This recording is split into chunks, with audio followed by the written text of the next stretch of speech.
ગણપતિ બાપા, તમે એકલા અલગ કેમ દેખાવ છો? હું તમને એક વાત પૂછું? પૂછ બેટા, શું પૂછવું છે? ગણેશજી, તમારા કાન કેમ મોટા છે? બેટા, મોટા કાન એટલે બધાની વાત ધ્યાનથી સાંભળવી. દુનિયામાં જે સારું છે એને સાંભળો અને ખરાબ વાતોને છોડી દો.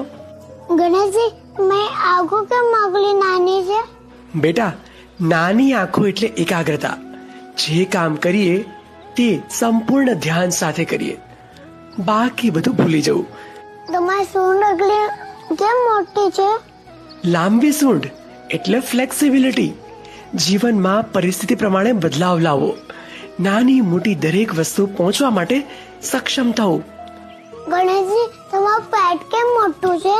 બેટા, મોટું પેટ એટલે સહનશીલતા. જે મુશ્કેલી આવે એને શાંતિથી સહન કરીને આગળ વધવું. ગણેશજી, એમાં એક જ દાંત કેમ રાખ્યો છે? બેટા, એક દાંત એટલે ત્યાગ.